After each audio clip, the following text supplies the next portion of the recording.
আসসালামু আলাইকুম বন্ধুরা, আজকে আমরা তোমাদের জন্য গিফট আছে। এই যে এই তিনটা স্ট্রবেরি আর এখানে একটা বোট। আজকে আমরা শিখবো কিরকম স্ট্রবেরি বানানো হয়। প্রথমে আমরা ট্রায়াঙ্গেল করব, তারপরে একটু ভাঁজ করে নিব। তারপরে আমরা ভাঁজ করে কেটে নিব, খুলে আবার কেটে নিব। তারপরে আমরা আরেকটা ট্রায়াঙ্গেলের মতন করব, তাহলে হয়ে যাবে। আর পাতাটা করতে হয় কিরকম করে।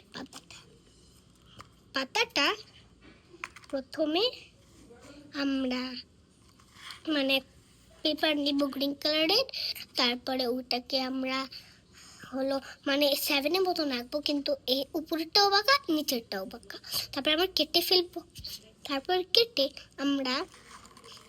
তারপর আমরা আবার খুলে দিব, তাহলে পাতাটা শেষ। তারপর স্ট্যাম্পটা কিরকম বানাতে হয়, স্ট্যাম্পটা শুধু ঘুরিয়ে দিলেই হবে। আর শুধু দেখেন কি খেলার মতন। আমি এখন শিখাবো। প্রথমে আমরা ভাঁজ করে তারপরে আমরা আরেকটা ভাঁজ করব। তারপরে আমরা আরেকটা ভাঁজ করব না। তারপরে আমরা খুলবো ওই ছোটটা। তারপর আমরা এরকমই করব, এরকম হয়ে যাবে।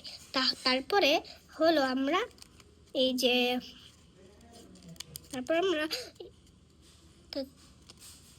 তারপরে আমরা ওইটা করেছি না, তাহলে একটা বোট হয়ে গেছে না। তারপরে আমরা এরকম করব, তারপরে পিছনেরটাও আমরা সেম এরকম করব, তাহলে তো হয়ে যাবে না। তারপরে আমরা বোটটা শেষ হয়ে যাবে। তাহলে এরকমই বানাবেন, আর পানিটা শুধু আঁকবেন আর কেটে ফেলবেন। ডান। আর বাই বাই আবার।